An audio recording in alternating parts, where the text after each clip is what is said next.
kulankan oo uu soo diyaariyay xafiiska waxbarashada ee maamulka magaalada Qabri Dahar ayaa waxaa ka soo qayb galay mas'uuliyiinta maamulka magaalada Qabri Dahar khabiiro ka socday xafiiska waxbarashada ee dalka iyo kan deegaanka bulshada qaybaheeda kala duwan ee ku dhaqan magaalada Qabri Dahar iyo waliba qaar ka mid ah macallimiinta wax ka dhigta dugsiyada magaalada Qabri Dahar kulankan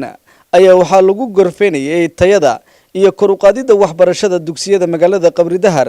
iyo sidii wax looga bedeli lahaa geedi socodka waxbarashada looguna diyaar garoobi lahaa sanad dugsiyeedka waxbarashada ee 2014 tirsiga dalka waxaana madashaasi ka hadlay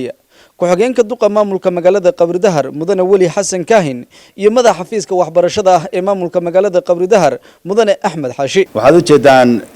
shirkeenna wuxuu daaran yahay ujeedadiisa waxay maadaama sanad cusub aan galnay 2014 sanad walbana la qabto si tayada waxbarashada iyo tiraduba ay kor ugu kacdo abaabulka ama ololaha waxbarashada soo socday muddadii magaranaysa 20 bari u dambeysay in la sii xoojiyo laga qayb qaato heer federaal heer deegaan heer gobol heer maamul magaalo ilaa heer qabale iyo macallimiintii shaqada gacanta ku haysay ee kala gedisneed ujeedada loo leeyahay waxa weeyaan si tayada waxbarashada iyo tirada waxbarashaduba ay u taabagasho way سو تابجل لهيد إن جمعها سوق جين لهين يا أنت صا مجرسة شرن شرها لسوق صاحري وحن دريمنا أما نكسون هاي وحبر شط إنها تاهي لفظبر تبلش إنها تاهي جوري كستا أما أقل كستا أكويا لما عمل كمجالات قبل الدهر وحتيرو ياهي أما كتير سن ياهي أما كميديا هاي بعد وحبر شط وكميديا هاي دي أنا وحبر شط حوجة صارنا وحاجة يا ضمان إن استراتشر كبلشديد أما سوسايتي قدام بحاجة haddii laga fiiriyo xagga dhaqaalaha haddii laga fiiriyo xagga akhlaaqda haddii laga fiiriyo xagga magaranaysa isdhexgalka bulshada waxaas oo dhan waxa aabba u ah ama hooyo u ah waxbarashada oo la saxo tiradeeda iyo tayadeedaba sida wada ogsoontihiin bashirkan waxaa loogu talagalay inay ka soo qayb galaan dhammaan bahwadaagta waxbarashada isla mar ahaantaana lagaga tashado sanad dugsiyeedka cusub ee galle 2014 iyo qaabkii loo dardargelin lahaa waxaa muhiim ah inaan ogaano in dhammaan ardaydii loogu talagalay waxbarashada sanad dugsiyeedka 2014 oo noqonaysa dhowr qaybood kuwii horay u sii dhigan jiray oo la diiwaan geliyo diiwaangelintoodiina runtii si fiican ay u bilaabatay kuwa cusbaa ee daada waxbarashada gaadhay marka laga bilaabo daada 7 jir in iyagana la diiwaan geliyo oo si waxa weeye wanaagsan loo diiwaan geliyo aan la helina ilmo daada waxbarashada gaadhay oo guriga jooga iyo dhammaan ardadii loox turka ahayd xaafadaha joogtay in dib loo soo xareeyo weeye ujeedooyinka ugu muhiimsan ee shirka waxa weeye aan ka wada hadli doono geestooda bulshadii ka soo qayb gashay kulankaasi ayaa afkaaro kala duwan halkaasi ka soo jeediyay shirkan aan maanta u wada fadhinaa waa shirkii wacyigelinta waxbarashada ama mobilizationka waxbarashada kaasoo ku saabsan sidii loo keeni lahaa ardaydii iskuulka dhiganaysay iyo kuwa cusub sidii loo keeni lahaa shirkan waxa laga wada hadlaa hadda ka hor ama maantaba sidii waxbarashada loo tayayn lahaa ee wax looga bedeli lahaa carruurta waxbarashadooda markaan ka wada hadalna kadib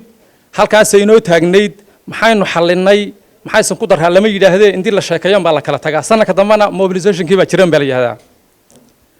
haddaba anugu waxaan leeyahay caqabadaha waxbarashada haysta way farbadan yihiin afar baana ku soo koobi lahaa kow waalidiintu caqabad bay ku leeyihiin macallimiintuna caqabad bay ku leeyihiin ardaduna waxay ku leeyihiin caqabad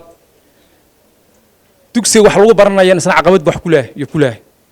haddaan waalidiinta ku horeeyo waalidiintu waxay ku dhahayaan carruurtii hana loo boosiiyo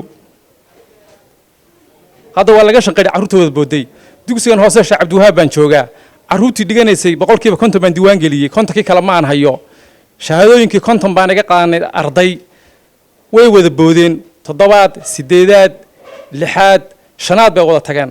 qaar badan baan hadda ayaan gaarsiiyay ee dugsiyadii ay tageen carruurtii waa ii soo sheegtay waalid baa ii yimid oo yiri ilmahan koobaadka dalacsiyo aad buu wax u yaqaanaa 5aad gee dhibka oo dhan horta waa waxbarashada haysta waa waalidka weeyaan midda macallimiinta markaan ku soo noqdo macallimiintu meesha mushaar bay ku ilaashanayaane macallimiin inay wax dhigaan ka go'an maaha runtaa fiican macallinku wuu cagajiidayaa wuu daalan yahay mooraal lama hayo meesha marka haddii macallimiinta ayaga qudhooda aan lala xisaabtamo macallimiintu ayna sida yihiin wax iska bedelin waxbarashada iyoona hagaag yeelan mayso midda kale xagga ardaydii weeye ardaydii ma imaanayaan xilli loogu talagalay iskuulka